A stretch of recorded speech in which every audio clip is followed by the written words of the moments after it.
Hi guys, எல்லோருக்கும் வணக்கம். ஐமேஜி குஃபன். இன்றைக்கு எங்களுடைய ஓல் ஐலண்ட் ஓக்கன் லிஃப்ட் பயணத்தினுடைய 15வது நாள். ஆகஸ்ட் 23வது நாளில் இப்போ நம்ம நின்று கொண்டிருக்கிறோம்.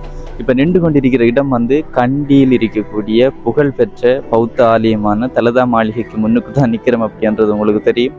எனக்கு பார்த்தீங்கன்னு சொன்னால் தெரியும். சுட்டி காட்டுங்க ஆசன்.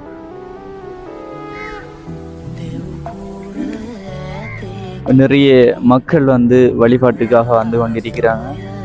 அதே போல் இன்றைக்கு நாங்கள் போக போகிற இடம் இந்த கண்டியில் இருந்து நுவரெலியா நோக்கி போக போகிறோம். கிட்டத்தட்ட 77 கிலோமீட்டர் போய் சேர்ந்துடும் அப்படின்னு நினைக்கிறேன். லிஃப்ட் கிடைக்கும் என்று நம்புவோம். அடுத்தது தலதா மாளிகையை பற்றி சொல்லணும் அப்படின்னு சொன்னால், பௌத்த சமயத்தவர்களால் உயர்வாக மதிக்கப்படுகின்ற புனித பல் இங்கே இருக்கிறதுனால இது புனித தந்ததாது ஆலயம் அப்படின்னு சொல்லப்படுது. 17-18ஆம் நூற்றாண்டுகளில் நம்மளுக்கு தெரியும், இலங்கையின் தலைநகராக